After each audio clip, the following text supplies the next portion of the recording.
Arte paleocristiano.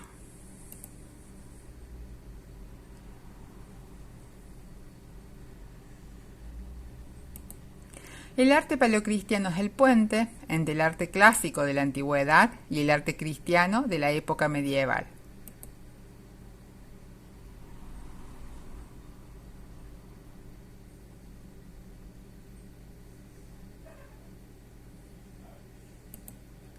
Con respecto a su contexto histórico, se da la aparición del cristianismo tras la muerte de Jesucristo, en los últimos siglos del Imperio Romano de Occidente, del siglo IV al siglo VI después de Cristo. Es el estilo de arte del cristianismo primitivo.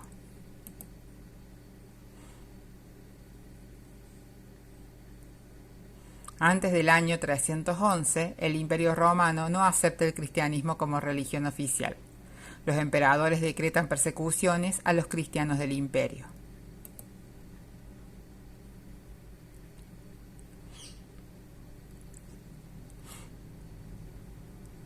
Se desarrolla un arte clandestino que utiliza un lenguaje simbólico y de esa forma nace la iconografía cristiana con una carencia de elementos técnicos y materiales, no por ausencia de conocimiento de los mismos, sino porque el mensaje que se quería dar era mostrar lo que significaba la religión cristiana. No les interesaba el arte por la simple admiración del mismo, sino por el mensaje que podía transmitir.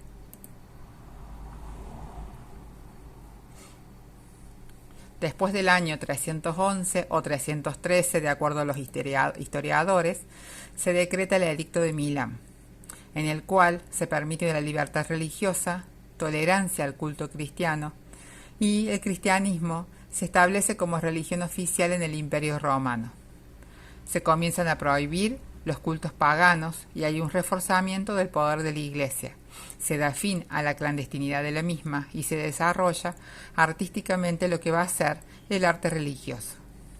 Por eso el Edicto de Milán va a separar lo que nosotros vamos a conocer como arte paleocristiano, que es el arte anterior al Edicto de Milán, donde se da la persecución religiosa, y el arte cristiano, donde el catolicismo ya es una religión oficial, entonces permite su arte ser admirado por todos.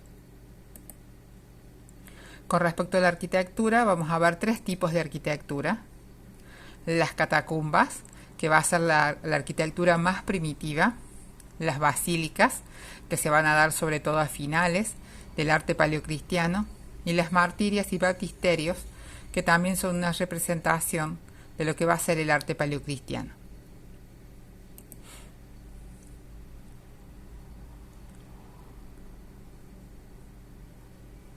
Las basílicas son edificios para el culto y la reunión de los fieles.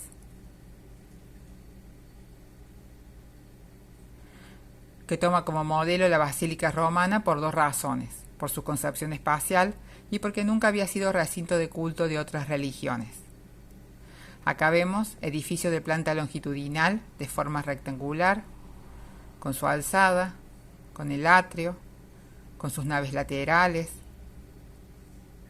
Acá vemos una planta. También podemos visualizar el atrio y al fondo el altar o la piedra ara.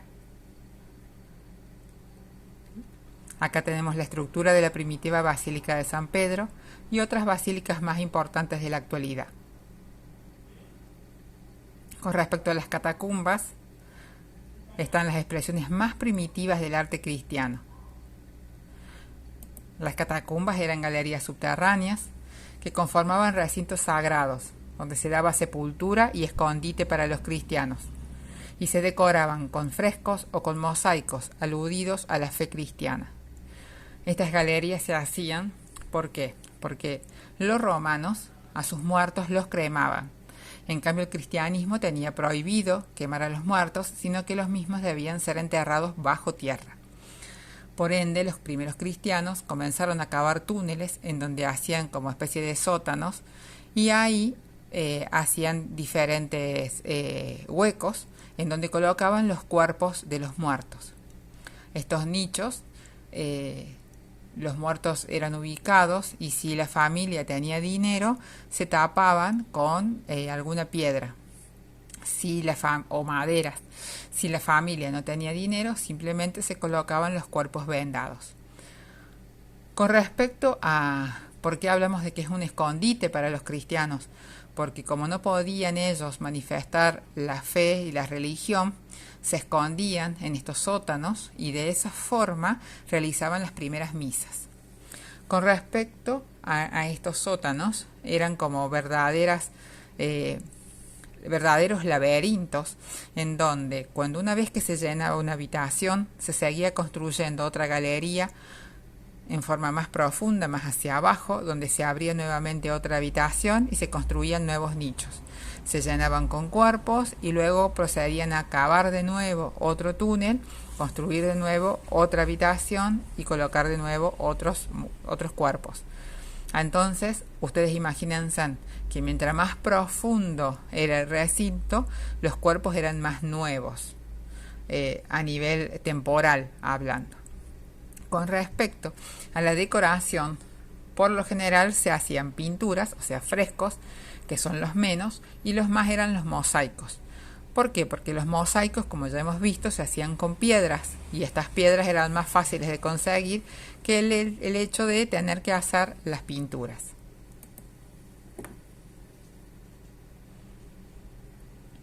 Con respecto a la estructura, eran galerías muy estrechas, donde tenían los nichos longitudinales en las paredes para los enterramientos de los cadáveres.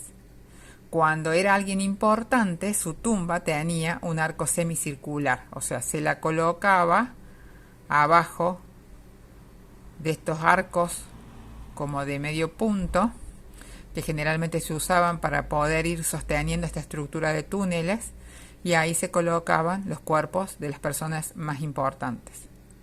Esta, por ejemplo, es la catacumba de San Calixto, y ahí podemos ver los diferentes nichos, donde les decía antes de que ahí se colocaba como una especie de piedra o madera, y de esa forma se iban tapando. Pero eran verdaderos laberintos.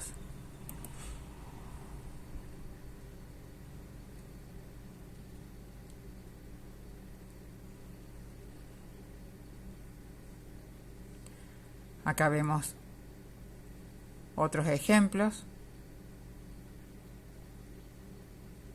Catacumbas que se conservan en Roma, la de San Calixto, Santa Priscila. Y con respecto a los batisterios, estaban destinados a la administración del bautismo. Se construyeron en edificios apartes, o sea, lejos de las basílicas, sobre todo en la época del emperador romano Constantino. Eran de planta octogonal, de plano hexagonal, de planta circular o en forma de cuadrifolio. Generalmente siempre en el centro se colocaba una pila bautismal, que obviamente que en un principio era una especie de fuente gigante donde se sumergían las personas.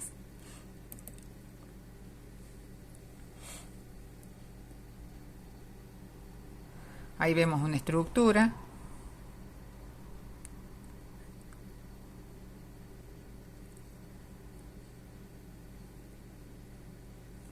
Y algunos de los batisterios más importantes.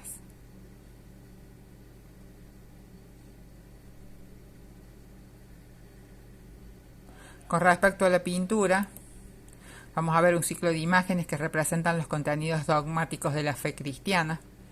Acá podemos ver dos ejemplos, como tenemos acá el crismón, ¿sí?, que significa que Cristo es el principio y el fin de todo.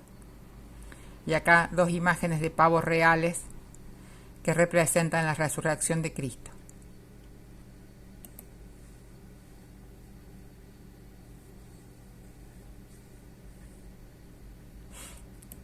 Los ciclos de imágenes evocaban la providencia de Dios y la salvación a los sacramentos. Acá vemos otro crismón.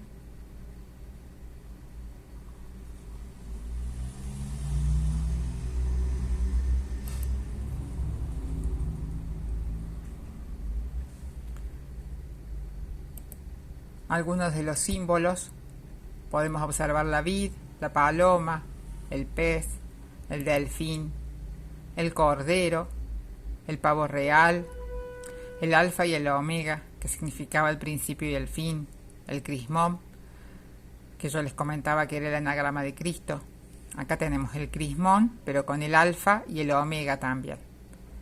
El ancla, que habla sobre la cruz, sobre la solidez que tiene el cristianismo.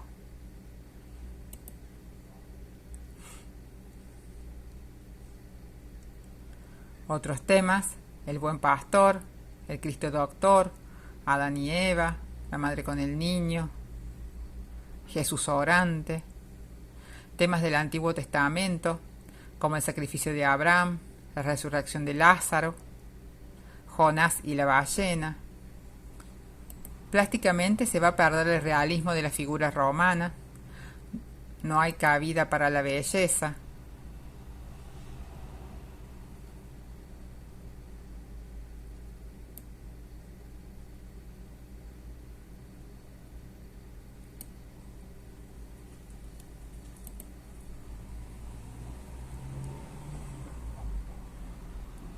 Las figuras carecen de volumen, son imágenes planas, sin profundidad y de trazos vigorosos.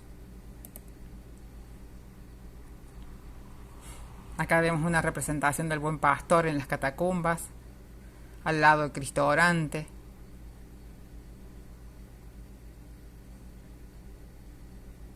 Con respecto a la escultura, el Cristo aparece como representado como el maestro, con el rollo de la ley en la mano derecha, al modo de los antiguos filósofos griegos.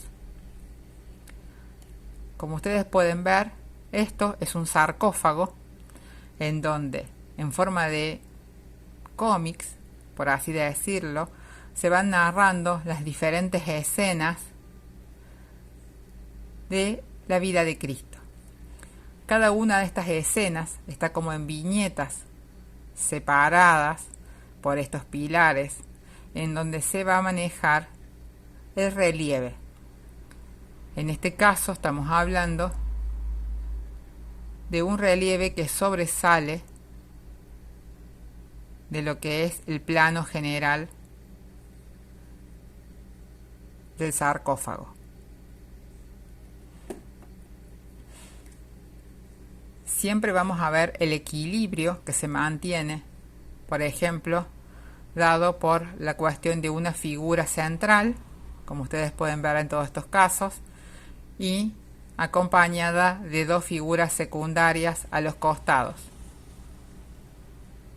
En la mayoría se va a repetir la figura central acompañada de las otras dos figuras a los costados.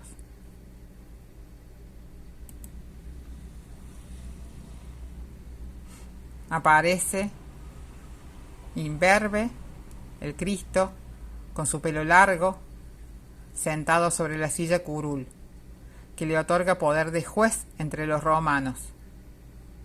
Otras características que se limita a evocar un pequeño número de figuras, la variedad de colores es limitada y las figuras se dirigen al espectador. Normalmente están de frente. Sin embargo, no es lo mismo que la frontalidad. Como ustedes pueden ver, ¿sí? Si bien están de frente, no tienen los ojos mirando acá al espectador, sino que miran para las situaciones en las cuales se encuentran. Hay movimiento, hay un trabajo del volumen, hay un trabajo del movimiento, ¿sí? Estas líneas que van y que vuelven, que no son horizontales y verticales, sino son diagonales, que cruzan. Eso es lo que le da movimiento a la figura.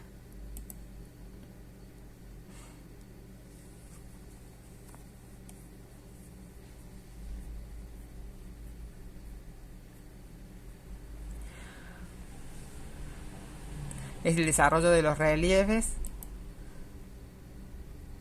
Normalmente en los sarcófagos transmite un mensaje cristiano y narra los hechos más importantes del Evangelio. Acá vemos otros ejemplos de diferentes sarcófagos. Tenemos 4 tipos de sarcófagos: el friso corrido, el de tema simbólico, de escenas cuadradas y de estrigiles. Estos estrigiles que vemos acá son como esas heces, ¿sí? Esto era una especie de herramienta que tenían los romanos, sobre todo los gladiadores, para sacarse el barro de los cuerpos luego de la lucha. Entonces lo colocaban como para completar los espacios vacíos que no estaban esculpidos con ninguna temática en especial. Acá vemos otros ejemplos: Jesús como maestro adolescente y el buen pastor. Representaciones más comunes está la boda de Caná, la resurrección de Lázaro, la crucifixión de Pedro, sarcófagos de los 2 hermanos, sarcófago de Junio Basso.